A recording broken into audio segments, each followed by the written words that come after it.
आज का हमारा जो टॉपिक है, एक्सप्लेन द फेज लैग और phase lead between current end voltage in a pure inductive AC circuit.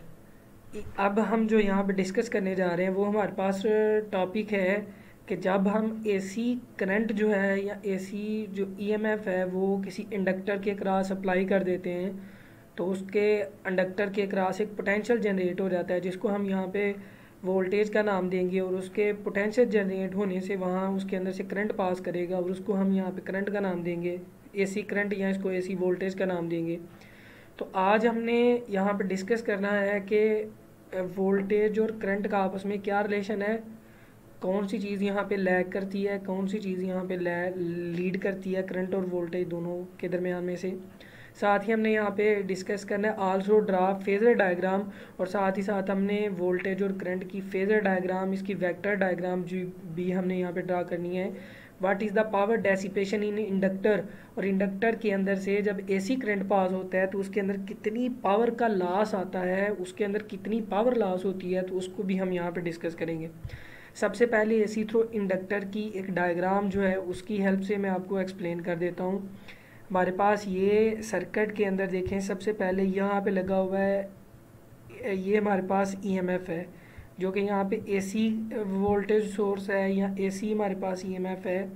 AC हमारे पास ये जो है वो सोर्स ऑफ करंट यहाँ पे लगा हुआ है जिसका यहाँ पे वेव फॉर्म जो है वो साइनोसाइडल है। तो यहाँ पे शो हो रहा है कि इसकी कभी पोटेंशियल की वैल्यू ज़्यादा होगी, कभी पोटेंशियल की वैल्यू ज़ीरो, और कभी नेगेटिव में इसकी मैक्सिमम वैल्यू होगी। जब ये हम ईएमएफ प्रोवाइड कर देते हैं अक्रॉस अ इंडक्टर, ये हमारे पास इंडक्टर है, जब हम किसी वायर को किसी इंसुलेटर के ऊपर वाउंड कर लेते हैं तो वो हमारे पास इंडक्टर आता है। यहाँ पे लगे हुए इंडक्टर की इंडक्टेंस एल है, इसके बारे में हम डिटेल से चैप्टर नंबर 1 के अंदर पढ़ के आ चुके हैं कि इसकी इंडक्टेंस क्या होती है।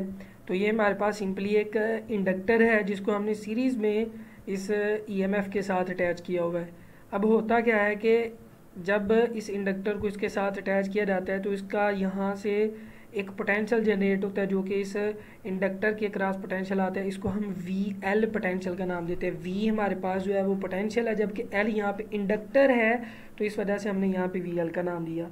इस पोटेंशियल के आने की वजह से इसके अंदर से जो करंट पास हो रहा है वो हमारे पास आई एल है, आई करंट होता है, एल यहाँ पे शो कर रहा है कि ये करंट किसके अंदर से पास कर रहा है, इंडक्टर के अंदर से पास कर रहा है। तो आज हमने देखना है कि एक ये वाला पोटेंशियल जो कि इस इंडक्टर के अक्रॉस है और इसके अंदर से पास होने वाला ये आई एल करंट, ये आपस में फेज़ लैग और फेज़ लीड, इन दोनों में आपस में क्या रिलेशन है वो हम यहाँ पे डिस्कस करेंगे। तो सबसे पहले यहाँ पे इसके बारे में थोड़ा सा लिखा हुआ है, consider an inductor and inductance L which is connect with the AC generator having alternate EMF epsilon is equal to epsilon naught sin of omega dt as shown in the circuit diagram। ये circuit diagram के अंदर जैसा कि मैंने अभी आपको सारा explain किया वही चीज़ यहाँ पे लिखी हुई है। और ये जो ईएमएफ है इसकी वैल्यू हमने पहले भी 2 टॉपिक किए हैं, एसी थ्रू रजिस्टर और एसी थ्रू कैपेसिटर, उसके अंदर भी इसकी वैल्यू जो है वो सेम होती है, ये एसी जनरेटर की वैल्यू होती है तो इसकी वैल्यू जो है वो सेम है। Next, the direction of a EMF and the current are directed here at only one instant. इसके अंदर ये ईएमएफ हमने प्रोवाइड किया, इसकी वजह से इसके अंदर जो करंट है हमारे पास ये क्लॉकवाइज डायरेक्शन में ये करंट जो है वो फ्लो हो रहा है जो कि यहाँ पे लिखा हुआ है। नेक्स्ट, अगर हम हमारे पास एक जो लूप बन रहा है इसके ऊपर अगर हम केवीएल रूल अप्लाई करते हैं जिसको हम लूप रूल भी कहते हैं, वो अगर हम यहाँ पे अप्लाई करें तो हमारे पास epsilon minus V L is equal to zero आता है। ये हमारे पास जो है वो एक पोटेंशियल है, जो अप्लाइड सोर्स का पोटेंशियल है उसको हम पॉजिटिव लेते हैं। उसके बाद जहाँ पे पोटेंशियल ड्रॉप हो रहा होता है या पोटेंशियल लॉस हो रहा होता है उसको हम नेगेटिव लेते हैं। और जितने भी पोटेंशियल है, यहाँ पे सिर्फ 2 पोटेंशियल है और इन सारे पोटेंशियल के सम को हम किसके इक्वल ले लेते हैं, ज़ीरो के इक्वल ले लेते हैं। अगर नेगेटिव वैल्यू उस साइड पे जाके तो दोनों जो है वो पॉजिटिव हो जाएंगी, तो हम V L is equal to epsilon इसको लिख सकते हैं। ऊपर जो हमने एप्सिलॉन एसी जनरेटर की जो वोल्टेज की वैल्यू ईएमएफ की वैल्यू लिखी हो उसकी यहाँ पे नीचे अगर वैल्यू पुट करते हैं तो हमारे पास आ जाता है V L is equal to epsilon naught sine of omega D T. Next, अगर हम यहाँ पे देखें ये जो एप्सिलॉन नॉट है इसकी जगह पे अगर हम कुछ लेट करते हैं तो वो इस तरह से लेट करेंगे the amplitude V O L of the alternating voltage, ये जो हमारे पास अल्टरनेटिंग वोल्टेज है वी एल, अगर इसका हम एम्पलीट्यूड देखें, इसकी मैक्सिमम वैल्यू देखें, तो उसको हम क्या लाइट कर रहे हैं, the amplitude V O L of the alternating voltage across the inductor is equal to the amplitude epsilon naught. तो मतलब यहाँ पे हमने जो लेट कर लिया है कि वो V O L will be equal to epsilon naught of the alternating E M F, we can return above equation. जो पीछे हमारे पास इक्वेशन है, जो हमारे पास एक रिलेशन है, उसको हम इस तरह से फिर लिख सकते हैं। तो जस्ट इस इक्वेशन में फ़र्क क्या आया है कि ये जो वी ओ एल है इसकी वैल्यू हमने यहाँ पे लिख ली। अच्छा भाई, मैं आपको बताता चलूँ कि यहाँ पे हमने वोल्टेज और करंट के दरमियान जो एक रिलेशन निकालना है, तो इसके लिए हमारे पास वोल्टेज और करंट की दोनों की इक्वेशन होनी चाहिए। तो हम किसी तरह से जो है वो वोल्टेज की इक्वेशन पहले हमने लिख ली है। अब इसी तरह से हमने पिछले दो केसेस के अंदर भी ऐसे ही किया है कि पहले हमने जो एसी जनरेटर की ईएमएफ है उसको लेते हुए हमने वहाँ पे उसका जो है पोटेंशियल कैलकुलेट कर लिया था सारे केसेस के अंदर। तो ये पोटेंशियल आ गया। हम यहाँ पे कुछ ऐसी मैथमेटिकल फॉर्म और ऐसी यहाँ पे कुछ टर्म इंट्रोड्यूस करवाएंगे कि फाइनली हमारे पास करंट आ जाएगा, और करंट की इक्वेशन को हम इक्वेशन नंबर 2 का नाम देंगे। ये इक्वेशन नंबर 1 और इक्वेशन नंबर 2 हमारे पास जो फाइनली आएगी, इन दोनों को कंपेयर करेंगे और देखेंगे इसमें से फेज़ लीडिंग कौन सी क्वांटिटी है और लैगिंग बिहाइंड कौन सी क्वांटिटी है, तो इसके बारे में हमने देखना है। अच्छा, हमने इंडक्टेंस के बारे में पढ़ा है इससे पहले। तो इंडक्टेंस का जो पोटेंशियल डिफरेंस अक्रॉस इंडक्टर, जो हमारे पास पोटेंशियल डिफरेंस अक्रॉस इंडक्टर है, उसका फार्मूला हम पहले पढ़ चुके हैं, जो कि हमारे पास inductance L is equal to ये जो वी एल ओवर जो है वो D I over D T, ये फार्मूला था। तो इसको थोड़ा सा अरेंज करके हमने यहाँ पे लिखा हुआ, ये हम पहले पढ़ चुके हैं, इस वजह से डायरेक्टली ये फार्मूला लगा रहे हैं। V L is equal to L, ये इंडक्टेंस ऑफ इंडक्टर होती है, और D I over D T, तो ये चेंज ऑफ यहाँ पे करंट है। जैसे कि एसी वोल्टेज है, तो एसी वोल्टेज की जो ईएमएफ एप्सिलॉन जो हम यहाँ पे कह रहे हैं वी एल, इसकी वैल्यू जब चेंज होगी तो साथ वहाँ पे पास होने वाला करंट भी चेंज होगा। तो जो यहाँ पे rate of change of current with respect to time, ये क्वांटिटी डेरिवेटिव यहाँ पे शो कर रहा है। नेक्स्ट हमने क्या करना है कि ये जो L है इस साइड पे है, इसके साथ मल्टीप्लाई हो रहा है, इसके नीचे आके डिवाइड हो जाएगी, उसको अरेंज करेंगे तो इस वाली इक्वेशन को पहले यहाँ पे लिख रहे हैं, D I L over D T is equal to ये वी एल यहाँ पे पड़ा होता है, यहाँ पे आके इसके नीचे डिवाइड हो गया। नेक्स्ट आगे सिंपली हमने क्या करना है कि लेफ्ट साइड इसकी एज इट रहेगी, राइट साइड के ऊपर देखें डिवाइडेड बाय एल को हमने कुछ नहीं किया, जस्ट वी एल की वैल्यू फ्रॉम इक्वेशन नंबर 1 हमने पुट की है। तो ये सारी वैल्यू उठ के जो है वो यहाँ पे V O L is equal V O L sine of omega D T, हमारे पास ये रिजल्ट आ जाएगा। अब अगर हम यहाँ पे करंट की वैल्यू देखना चाहते हैं, वोल्टेज हमारे पास आ गया, अब हमने करंट फाइंड करना है। तो करंट फाइंड करने के लिए ये डेरिवेटिव को जो नीचे डी टी पड़ा हुआ है इसको हम यहाँ पे ले आएंगे, तो हमारे पास ये क्या आ जाएगा, D I L is equal to V O L I over, same ये सारी टर्म बिल्कुल ऐसी है, जस्ट यहाँ पे डी टी इस साइड पे आ गया। नेक्स्ट अगर हम यहाँ पे टोटल जो है वो करंट देखना चाहते हैं, तो इसका फिर ये स्मॉल करंट है तो इसके इंटीग्रेशन ले लेंगे, तो हमारे पास sum of all the current, ये टोटल करंट आ जाएगा is equal to V O L over L, ये कांस्टेंट है, ये शुरू में आ जाएगा इंटीग्रेशन के। तो इंटीग्रेशन जस्ट किसके आएगी, ये ट्रिगोमेट्रिक फंक्शन की जो है वो इंटीग्रेशन आ जाएगी, और विद रिस्पेक्ट टू ये टाइम इंटीग्रेशन है। नेक्स्ट अगर हम यहाँ पे देखें, ये लेफ़्ट साइड वाली इक्वेशन ऐसे ही वी ओ एल बिल्कुल ऐसे ही आ गया।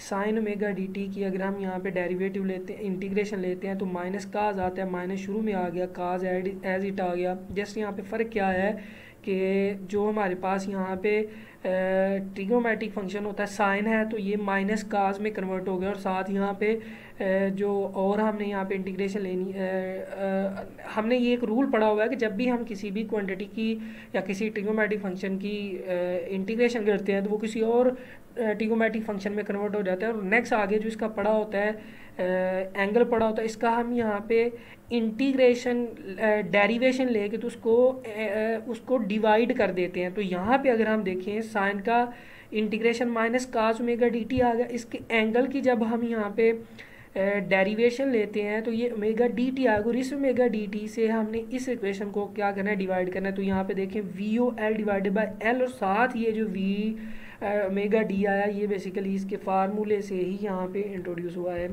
नेक्स्ट हमने पढ़ा हुआ है कि जो omega D T and L इसकी प्रोडक्ट जो है वो एक्स एल की इक्वल होती है। X L is the inductive reactance है कि जो हमारे इंडक्टर के अंदर से जब करंट पास करेगा तो उस करंट को पास होने के लिए जो स्मॉल सी वहाँ पे मौजूद रेजिस्टेंस का उसको सामना करना पड़ेगा, तो उसको हम यहाँ पे इंडक्टिव रिएक्टेंस का नाम देते हैं। तो इंडक्टिव रिएक्टेंस को हम एक्स एल से रिप्रेजेंट करते हैं, which will be equal to omega D and L के इक्वल होता है। तो दूसरा सेम वैसे ही यहाँ पे टर्म आ गई, जस्ट माइनस को फिर दोबारा से मैं जो है वो कास के साथ ले गया। अब लेफ़्ट साइड पे इक्वेशन वैसे ही, ये राइट साइड के ऊपर V O L over X L ऐसे ही आ जाएगा। ये माइनस जो ब्रैकेट के अंदर सारी वैल्यू लिखी, इसको हम बाय राइट एंगल रूल इस तरह से भी लिख सकते हैं, sine of omega D T minus 90। अगर इसको उल्टा के लिखेंगे तो हमारे पास minus cos omega D T आएगा। तो ये हमारे पास जो है वो ये इक्वेशन आ गई। इस इक्वेशन को हमने इक्वेशन नंबर 2 का नाम देना है। अब यहाँ पे देखें, ये हमने करंट वोल्टेज की वैल्यू है जो कि हमारे पास इक्वेशन नंबर 1 है, ये हमारे पास करंट की वैल्यू है जो कि इक्वेशन नंबर 2 है। तो हमने वोल्टेज भी फाइंड कर लिया, हमने करंट भी फाइंड कर लिया। अगर हम इसको थोड़ा सा मज़ीद जो है वो सॉल्व करेंगे तो नेक्स्ट हमारे पास जो है वो कुछ रिजल्ट इस तरह से आ जाएगा। सॉरी, एक जो चीज़ यहाँ पे मिस है वो ये है कि इसकी जगह पे जो हमारे पास आएगा इस सारी टर्म की जगह पे नेक्स्ट आगे जो आपने स्टेप करना है वो पता है इसकी वैल्यू क्या लिखनी, आई ये O L, I O L will be equal to ये V O L over X L. हमने पढ़ा है कि अकॉर्डिंग टू ओहम लॉ अगर वोल्टेज हो उसको रेजिस्टेंस से डिवाइड कर देते हैं तो हमारे पास करंट आता है। ये ऊपर वोल्टेज है, नीचे हमारे पास ये रेजिस्टेंस पड़ी हुई है। रेजिस्टेंस जो है वो बेसिकली ये इंडक्टेंस की रेजिस्टेंस है। तो इसकी यहाँ पे जब हम रेशो लेते हैं तो हमारे पास फिर इसका रिजल्ट क्या आ जाता है, आई ओ एल। मतलब यहाँ पे जो वोल्टेज है आगे इसका मैग्नीट्यूड पड़ा हुआ है, आगे sine of omega D T पड़ा हुआ है। अगर हम यहाँ पे देखें ओमेगा एल, इसकी जगह पे हमने जो लिखा ओमेगा आई एल और इसकी जगह पे आई ओ एल लिखा, ये हमारे पास मैक्सिमम उसकी वैल्यू और ये साइन ऑफ ओमेगा टी, ये हमारे पास इक्वेशन नंबर 2 आ गई। नेक्स्ट अगर हम यहाँ पे जो एक्स एल है इसको थोड़ा सा एक्सप्लेन करना चाहें तो हमारे पास है where X L is equal to omega D L is called the inductive reactance of a inductor. इसको हम inductive reactance of the inductor कहते हैं। The current through the inductor is also given as. और next आप यहाँ पे देख सकते हैं कि इसको जो है वो नेक्स्ट आगे यहाँ पे इस तरह से लिखा हुआ है। यहाँ पे जो आएगा हमारे पास ये, अच्छा इसको हम जो है वो नेक्स्ट आगे the current through the inductor is also return है, तो इसको हम जो है वो इस तरह से भी लिख सकते हैं करंट की वैल्यू को। नेक्स्ट अगर हम यहाँ पे देखें the comparison of equation 2 and 1 show that the phase constant from the equation is phi is equal to 90 for purely inductive load. यहाँ पे basically comparing the equation of 3 and equation number 1 यहाँ पे आना था। सॉरी, मैं एक दफ़ा से आपको फिर से बता देता हूँ कि यहाँ पे इक्वेशन नंबर जो है वो 3 आनी थी और यहाँ पे इक्वेशन नंबर जो है वो 2 आनी थी। मैं बताता हूँ, ये जो हमारे पास इक्वेशन नंबर 2 है इसको यहाँ पे मौजूद हमारे पास ये जो इक्वेशन है इसको कंपेयर करेंगे तो ये equation number 3 and equation number 2 आएगा। जब 3 और 2 को कंपेयर करेंगे तो हमारे पास यहाँ पे क्या आ रहा है कि दोनों इक्वेशन एक दूसरे के इक्वल हैं। जस्ट फाई जो है वो किसके इक्वल आ रहा है, ये फाई इज इक्वल टू ये 90 डिग्री आ रहा है। पीछे वाली इक्वेशन में अगर हम देखें I L is equal to I O L sine of omega t minus phi minus 90, और आगे वाली इक्वेशन नंबर 3 में अगर हम देखें तो जस्ट 90 की जगह पे वहाँ पे क्या आ रहा है, फाई आ रहा है। तो दोनों को जब कंपेयर करेंगे तो तब हमें यहाँ पे पता चला कि phi will be equal to 90 is purely inductive load. तो ये जो है प्योरली इंडक्टिव लोड की कंडीशन है। नेक्स्ट हम यहाँ पे इंडक्टिव रिएक्टेंस जो एक्स एल है इसके बारे में जो है वो थोड़ा सा इसकी डेफिनेशन थोड़ा सा एक्सप्लेन कर लेते हैं। The opposition to flow of AC current through the inductor is called inductive reactance। ये इंडक्टर के अंदर से जो मौजूद रेजिस्टेंस होती है या उसके करंट के फ्लो में जो अपोजिशन होती है इसको हम यहाँ पे इंडक्टिव रिएक्टेंस कहते हैं। It is noted bye XL, इसको एक्सएल से डिनोट किया जाता है। द ऐसे unit of inductive reactance is called ohm. हमें पता है रेजिस्टेंस का यूनिट ओहम है, तो यहाँ पे भी इंडक्टिव रिएक्टेंस को हमने यहाँ पे ओहम का नाम दिया हुआ है, इस वजह से इसका यूनिट भी ओहम आएगा। The formula of inductive reactance is, तो फार्मूला ऑफ इंडक्टिव रिएक्टेंस हम पढ़ चुके हैं, X L is equal to omega D and L इसकी वैल्यू आ जाती है। The inductive reactance depend upon the inductance of a inductor and driving angular frequency of the AC generator. तो यहाँ पे हम जो है वो इंडक्टिव रिएक्टेंस जो है वो सिर्फ और सिर्फ दो चीज़ों के ऊपर डिपेंड करता है। एक हमारे पास यहाँ पे मौजूद जो है वो इंडक्टेंस के ऊपर डिपेंड करता है, ये inductive reactance which is only depend upon the two quantities inductance, and second one is a angular frequency, और इसको angular frequency of AC generator भी कहते हैं। नेक्स्ट हम यहाँ पे वेव फॉर्म को देखने जा रहे हैं। ये हमारे पास जो है वो इक्वेशन है the comparing of equation 1 and 2। अब हमने यहाँ पे इक्वेशन नंबर 1 एंड 2 को कंपेयर करना है। पीछे हमने इक्वेशन 3 और 2 को कंपेयर किया तो हमारे पास रिजल्ट आया कि फाई इज इक्वल टू 90 के इक्वल है। अब हम यहाँ पे इक्वेशन नंबर 1 और इक्वेशन नंबर 2 को जब कंपेयर करते हैं, जो कि हमारे पास ये ऊपर इक्वेशन मैंने यहाँ पे लिखी हुई है, जस्ट यहाँ पे आपने और ये स्लाइड के अंदर किसी किस्म का आपने चेंज लेके आना है, इसके नोट्स आप बना लें। जस्ट यहाँ पे जो चेंज आएगा, ये जो वैल्यू है ये गलती से मुझसे मतलब वो जल्दी लिखा नहीं गया, तो इस पूरी टर्म की जगह पे ये VOL डिवाइडेड बाय XL, इसकी जगह पे IOL आ जाएगा। तो अगर हम यहाँ पे इक्वेशन नंबर 1 और इक्वेशन नंबर 2 को कह रहा है कंपेयर करते हैं, that show that the voltage VL and current IL are out of phase by 90। अगर हम यहाँ पे देखें VL हमारे पास वोल्टेज है, इसकी जगह पे IL आ रहा है। ये हमारे पास VOL ये एम्पलीट्यूड है वोल्टेज का, तो ये IOL हमारे पास करंट का एम्पलीट्यूड है। यहाँ पे देखिए साइन दोनों में साइन सेम ट्रिग्नोमेट्रिक फंक्शन। यहाँ पे अगर आप देखें तो एंगल यहाँ पे ये आ रहा है, यहाँ पे एंगल देखें तो ये एंगल, दोनों एंगल एक दूसरे से डिफरेंट है। ये जो सेकंड वाली इक्वेशन का एंगल है ये फर्स्ट वाली इक्वेशन से 90 डिग्री जो है वो पीछे है, मतलब 90 डिग्री ये लैगिंग बिहाइंड है। तो इन दोनों इक्वेशन को हमें देख के यहाँ पे पता चला कि जो वोल्टेज है वो लीड कर रही है, जबकि ये जो करंट है यहाँ पे क्या कर रहा है, लैग कर रहा है। चूंकि इसके एंगल में से ये 90 डिग्री माइनस हो रहा है, माइनस होने का मतलब है कि ये करंट यहाँ पे लैगिंग है और वोल्टेज यहाँ पे लीडिंग है। तो इसको फिर हम ऐसे लिख सकते हैं, the voltage VL leads current IL। यहाँ पे जो वोल्टेज VL है ये लीड कर रही है इस करंट IL से by the angle 90 through inductor. इस इंडक्टर के अंदर से, या हम इस तरह से लिख सकते हैं या ऐसे भी लिख सकते हैं, the current IL lag behind. हम ऐसे कह सकते हैं कि करंट यहाँ पे लीड कर रहा है किससे, वोल्टेज यहाँ पे लीड कर रहा है इस करंट से। हम ऐसे भी लिख सकते हैं कि करंट यहाँ पे लैग कर रहा है इस वोल्टेज से, तो इसको फिर ऐसे लिखा हुआ है the current IL lag behind voltage VL bye angle 90 through the inductor. Next अगर हम इनको देखते हुए वोल्टेज वेव फॉर्म अगर हम यहाँ पे ड्रा करें, तो वो हमारे पास वोल्टेज वेव फॉर्म ये कुछ इस तरह से आएगा। एक आपने यहाँ पे बात याद रखनी है, फिंगर टिप पे इसको याद कर लें पूरे क्वेश्चन को, कि ये जो हमारे पास वोल्टेज को देखते हुए हमने यहाँ पे करंट ड्रा किया है, तो voltage is a reference level equation. ये हमारे पास रेफरेंस इक्वेशन है। तो रेफरेंस इक्वेशन है तो यहाँ पे देखिए एंगल ओमेगा dt है, ये वोल्टेज रेफरेंस है। इस वजह से हम इस वोल्टेज का जो वेव फॉर्म है वो कहाँ से स्टार्ट करें, जीरो से पॉजिटिव पीक पे, ज़ीरो पे, फिर नेगेटिव पे, फिर ज़ीरो पे। तो इस तरह से ये हमारे पास अगर वोल्टेज की रेफरेंस हमारे पास इक्वेशन है, तो इस वजह से ये कहाँ से स्टार्ट हो रही है, ज़ीरो से स्टार्ट हो गई, इस तरह से हमारे पास जो है वो आ रही है। नेक्स्ट अगर हम यहाँ पे देखें तो करंट इस वोल्टेज से कितना लैग बिहाइंड कर 90 डिग्री। इस वजह से यहाँ पे ये हमारे पास जो करंट की इक्वेशन जो वेव फॉर्म है वो हमारे पास यहाँ पे -90 से स्टार्ट हो रही है। आप यहाँ पे देख सकते हैं ये -90 है, तो इस इक्वेशन से ये पीछे है, इस वजह से ये -90, ये जो ये हमारे पास हॉरिजॉन्टल लाइन से नीचे से ये इक्वेशन जो है शुरू हो रही है। लेकिन अगर यहाँ पे प्लस होता तो तब ये करंट की इक्वेशन हमारे पास यहाँ की बजाय यहाँ से जो है वो स्टार्ट होनी, यहाँ से इस तरह से ऊपर से नीचे आनी थी, फिर इस तरह से इसकी वैल्यू जो है वो चेंज होनी थी। तो हमने यहाँ पे वोल्टेज वेव फॉर्म जो ड्रा करना है वो वेरी सिंपल है।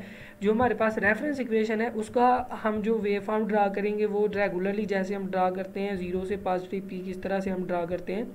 और जो करंट वाली हमारे पास जो इक्वेशन है इसको हम जो अगर ड्रा करना चाहते हैं तो इस इक्वेशन को देखते हुए, तो यहाँ पे -90 इस वजह से ये हॉरिजॉन्टल लाइन से पीछे से स्टार्ट हो रहा है। लेकिन अगर यहाँ पे प्लस आता तो तब ये इक्वेशन जो है वो यहाँ से स्टार्ट होनी थी। अब इससे पहले अगर हम यहाँ पे बात कर लें एसी थ्रू रजिस्टर की, तो दोनों करंट और वोल्टेज चूँकि दोनों जो है वो हमारे पास इन फेज थे, तो दोनों ज़ीरो से स्टार्ट होके सेम टाइम में वो ज़ीरो पे जा रहे थे, सेम टाइम में वो पीक पे जा रहे थे, सेम टाइम में उनकी वैल्यू कम हो रही थी। लेकिन अगर एसी थ्रू कैपेसिटर की बात करें तो कैपेसिटर के केस में ये करंट की इक्वेशन के साथ ओमेगा डी टी था, और जो हमारे पास वोल्टेज है उसका इन दोनों इक्वेशन में फ़र्क सिर्फ इतना था, वहाँ पे प्लस आ रहा था। प्लस आने की वजह से हमने जो वेव फॉर्म स्टार्ट की थी वो यहाँ से इस तरह से हमने वेव फॉर्म को ऐसे जो है वो स्टार्ट किया था। लेकिन यहाँ पे हमारे पास माइनस आ रहा है, इस वजह से इस इक्वेशन को कहाँ से स्टार्ट करेंगे, ज़ीरो से। और ये डॉटेड लाइन हमारे पास किसकी इक्वेशन है, ये करंट की इक्वेशन है, और ये जो हमारे पास है ये हमारे पास वोल्टेज की इक्वेशन है। नेक्स्ट इसको फेजर डायग्राम से भी हमने इसको रिप्रेजेंट करना है। तो वोल्टेज वेव फॉर्म को देखते हुए ही हम यहाँ पे वेक्टर वेव फॉर्म जो है इसको ड्रा कर सकते हैं, जिसको हम फेजर जो है वो रिप्रेजेंटेशन कहते हैं। तो ये हमारे पास रेफरेंस जो हमारे पास वेव फॉर्म आ रहा है, इसका अगर हम यहाँ पे ग्राफ एंगल ड्रा करें तो एंगल हमारे पास ये होगा। ये वोल्टेज का अगर हम यहाँ पे जो वेक्टर ड्रा करें तो इसका वेक्टर कितने एंगल पे होगा, जितना यहाँ पे एंगल है ओमेगा डी टी एंगल है, तो ओमेगा डी टी एंगल से हमने इसको वोल्टेज को ड्रा कर लिया। अब नेक्स्ट इसी वेक्टर को देखते हुए हम ये करंट का जो वेव फॉर्म वेक्टर है इसको हम यहाँ पे इस तरह से ड्रा कर सकते हैं। तो वोल्टेज से ये करंट का जो वेक्टर है ये 90 डिग्री पीछे है, तो यहाँ से 90 डिग्री अगर हम बैकवर्ड आएँ तो यहाँ पे हमारे पास जो है वो करंट का वेव फॉर्म होगा। तो दोनों के दरमियान यहाँ पे एंगल अगर आप देखें तो ये 90 डिग्री एंगल है, और इस ओमेगा ओ एल का जो एंगल है यहाँ पे ओमेगा डी टी आर है। तो ये जो वेक्टर वेव फॉर्म हमारे पास जो आती है ये एसी थ्रू इंडक्टर के केस में हमारे पास ये रिजल्ट आता है। अगर हम यहाँ पे देखें तो वेक्टर बेसिकली एम्पलीट्यूड वैल्यू का यहाँ पे वेक्टर ड्रा किया जाता है। अगर इसको परपेंडिकुलरली हम वाई एक्सिस के ऊपर अगर हम इसको इसका प्रोजेक्शन ड्रा करते हैं तो फिर हमारे पास इसकी वैल्यू जो आएगी ये हमारे पास एम्पलीट्यूड है। लेकिन अगर हम इसके प्रोजेक्शन पे ड्रा करते हैं, वर्टिकल वाई एक्सिस पे ड्रा करते हैं, तो ये हमारे पास इंस्टेंटेनियस वैल्यू आती है। तो मतलब ये जो वी ओ एल है ये एक कांस्टेंट क्वांटिटी है, चेंज नहीं होती, लेकिन वी एल वैल्यू हमेशा चेंज होती है। अगर ये वेक्टर हम कंसीडर करते हैं घूमेगा, ये वेक्टर इस तरह से घूम रहा है, ये वेक्टर घूम के अगर यहाँ पे आ जाता है, लेट अस कंसीडर ये वेक्टर हमारे पास ये यहाँ पे आ जाता है, सेम ये वाला वेक्टर भी तो घूमेगा, ये वाला वेक्टर घूम के फिर कहाँ पे आ जाएगा, यहाँ पे आ जाएगा। अब भी इनके दरमियान एंगल कितना है, 90 ही होना चाहिए जितना एंगल पहले है। तो अब यहाँ पे अगर हम इसका प्रोजेक्शन ड्रा करते हैं, इसका प्रोजेक्शन अगर यहीं पे ड्रा करते हैं तो हमारे पास वी ओ एल को देखते हुए प्रोजेक्शन ड्रा करते हैं वाई एक्सिस पे, तो इसकी वैल्यू हमारे पास क्या आती है, वी एल आती है। V L is a maximum in that case. पहले इसकी वैल्यू इस पॉइंट पे इसकी वैल्यू यहाँ तक थी, लेकिन अब इस वी एल की वैल्यू कहाँ तक है, यहाँ तक है। लेकिन अगर हम यहाँ पे ये जो इसकी वैल्यू को अगर हम देखते हैं, ये हमारे पास वेक्टर कौन सा है, ये आई ओ एल वेक्टर है। तो इस आई ओ एल वैक्टर का अगर हम यहाँ पे प्रोजेक्शन ड्रा करते हैं तो इसका प्रोजेक्शन तो ज़ीरो पे आ रहा है, तो मतलब यहाँ पे आई एल की वैल्यू इन दैट केस क्या हो रही है, यहाँ पे इज़ इक्वल टू क्या आ रही है, ज़ीरो आ रही है। तो मतलब क्या है कि यहाँ पे I O L and V O L is a magnitude, ये तो चेंज नहीं होते, लेकिन यहाँ पे वी एल की वैल्यू जो है वो ऑलवेज भी चेंज हो जाती है, और ये डिपेंड करती है कि ये किस एंगल के साथ जो है वो यहाँ पे रिवॉल्व कर रहे हैं। तो ये सारा जो है वो vector representation of voltage and current wave form था, जो कि हमने इस तरह से इसको ड्रा किया। नेक्स्ट हम यहाँ पे बात कर रहे हैं कि पावर डेसिपेशन की, कि जब एसी थ्रू इंडक्टर पास करता है तो इसमें पावर कितनी लॉस होती है। इसको हम जो है वो इस वेव फॉर्म को देखते हुए यहाँ पे इसको ड्रा करेंगे। अगर हम यहाँ पे देखें, ये हमारे पास इसको डिफरेंट क्वार्टर में हम डिवाइड करें, यहाँ से लेकर यहाँ तक ये हमारे पास एक वेव फॉर्म है। इस वेव फॉर्म को अगर हम इसके 4 पार्ट्स में डिवाइड करें तो एक ये हमारे पास एक इसका क्वार्टर आ रहा है, क्वार्टर कहते हैं 1/4 को, तो ये हमारे पास एक उसका पार्ट आ रहा है, ये 1/4 दूसरा पार्ट आ रहा है, 1/4 थर्ड, और ये 1/4 फोर्थ पार्ट आ रहा है। अगर हम फर्स्ट इस क्वार्टर की बात करते हैं, फर्स्ट वाले क्वार्टर की बात करते हैं, तो तब हम यहाँ पे देखें करंट क्या है, इस हॉरिजॉन्टल लाइन से ऊपर है, सॉरी वोल्टेज ऊपर है, तो वोल्टेज यहाँ पे क्या है हमारे पास, voltage is positive and current इस हॉरिजॉन्टल लाइन से नीचे है, तो करंट हमारे पास क्या है, negative. voltage is positive and current is negative during the first quarter of a cycle. So power is the product of current and voltage. तो यहाँ पे वोल्टेज पॉजिटिव है जबकि करंट हमारे पास क्या है, नेगेटिव है। तो पॉजिटिव और नेगेटिव मल्टीप्लाई होकर रिजल्ट हमारे पास क्या आता है, negative. In that case power हमारे पास क्या आ रही है, नेगेटिव। जब कभी पावर नेगेटिव आती है it means energy is returned by the inductor. तो इसका मतलब एनर्जी इंडक्टर क्या कर रहा है, वापस डिलीवर कर रहा है, एसी सोर्स को जो है वो एनर्जी दे रहा है।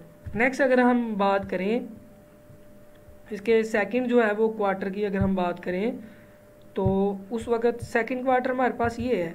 इन दैट केस वोल्टेज यहाँ से लेकर यहाँ तक है हॉरिजॉन्टल लाइन से ऊपर, करंट यहाँ से लेकर यहाँ तक है हॉरिजॉन्टल लाइन के ऊपर, दोनों क्या है यहाँ पे positive. The voltage and current both are positive during the second quarter of a cycle. So यहाँ पे करंट और वोल्टेज दोनों क्या है, पॉजिटिव हैं। जब करंट और वोल्टेज दोनों यहाँ पे पॉजिटिव होंगे तो तब हमारे पास यहाँ पे वो जो पावर है वो क्या होगी, पॉजिटिव। जब पावर पॉजिटिव होती है तो इसका मतलब it mean energy supply to the inductor. पहले केस में इंडक्टर एनर्जी रिटर्न कर रहा था, दूसरे केस में एनर्जी जो है वो जितनी उसने वापस की उतनी दोबारा उसने क्या कर लिया, उस इंडक्टर को सप्लाई कर दी है। तो मतलब जितने लेटस कंसीडर अगर कोई बंदा है उसने किसी अपने दोस्त को कोई उधार दिया हुआ है, मतलब 100 रुपया उसने अपने दोस्त को दिया है, तो उसको अगर उसी शाम उसको 100 रुपया वापस मिल जाता है तो उसका तो कुछ भी लॉस नहीं हुआ। लेकिन नेक्स्ट अगर हम इसके दूसरे इसके क्वार्टर की हम बात कर ले, थर्ड क्वार्टर की अगर हम बात करते हैं तो इस थर्ड क्वार्टर के दौरान अगर हम यहाँ पे देखते हैं तो हमारे पास क्या है, ये वोल्टेज देखें हॉरिजॉन्टल लाइन से नीचे आ गया, voltage negative but current is above the horizontal line, so current is positive. The voltage is negative and current is positive during the third quarter of a cycle. So power is, अगर हमारे पास voltage जो है वो negative है जबकि current is positive, तो then in दोनों की प्रोडक्ट का आंसर हमारे पास क्या आ जाएगा, negative. Then power is a negative. अगर पावर नेगेटिव है तो तब इंडक्टर एनर्जी क्या करेगा, जो सप्लाई हमने लगाई हुई है, जो एसी सोर्स लगा है, उसको क्या करेगी, वापस ये एनर्जी जो है वो दे देगा। नेक्स्ट अगर हम यहाँ पे फोर्थ क्वार्टर की बात करते हैं, ड्यूरिंग द फोर्थ क्वार्टर अगर हम यहाँ पे देखें करंट भी हॉरिजॉन्टल लाइन से नीचे है, वोल्टेज भी हॉरिजॉन्टल लाइन से नीचे है। The voltage and current both are negative during the second quarter of a cycle. So power ये भी हमारे पास नेगेटिव है, ये भी नेगेटिव है, दोनों नेगेटिव, तो पावर क्या आ जाएगी फिर हमारे पास, पॉजिटिव आ जाएगी। पावर अगर हमारे पास पॉजिटिव आती है तो देन जो एनर्जी क्या होती है, सप्लाई टू द इंडक्टर। तो एनर्जी क्या है, उसको इंडक्टर को सप्लाई की जा रही है। पहले केस में इंडक्टर से एनर्जी ली जा रही है, जितनी एनर्जी ली जा रही है अगले में फिर उसको दी जा रही है, फिर थर्ड में उससे एनर्जी ली जा रही है, फिर उतनी ही एनर्जी दी जा रही है। मतलब जैसे एक पर्सन है, उसने सुबह एक अपने दोस्त को 100 रुपया दिया, शाम को उसने वापस ले लिया, फिर अगली सुबह उसने 100 रुपया दिया, शाम को उसने वापस ले लिया, तो 2 दिन के अंदर उसका लॉस कितना हुआ है, 0 लॉस हुआ है। तो जब इस तरह से हमारे पास केस आता है कि जितनी एनर्जी उसको दी जाए उतनी वापस ले ली जाए, तो the inductor does not consume energy during a cycle because power dissipation is 0 for cycle. तो पावर डेसिपेशन हमारे पास यहाँ पे क्या, 0। जितनी एनर्जी दी जाती है, जितनी पावर उस इंडक्टर को डिलीवर की जाती है उतनी ही फिर वो वापस ले ली जाती है। तो इस तरह से जो एनर्जी डेसिपेशन है, जो एनर्जी कंजम्पशन है इंडक्टर के केस में, वो हमारे पास जो है वो डज नॉट एनी वैल्यू, वो जो है हमारे पास 0 की इक्वल आती है। तो ये हमारा आज का टॉपिक था। सब बच्चों को जो ये लेक्चर सुन रहे हैं, अगर तो आपको अच्छा लग रहा है तो मेरे चैनल को सब्सक्राइब करें और अपने दोस्तों के साथ शेयर करें। लेकिन अगर किसी भी चीज़ की आपको समझ नहीं है तो कमेंट सेक्शन में जाके मुझसे आप जो है वो क्वेश्चन कर सकते हैं। जी, अल्लाह हाफिज़।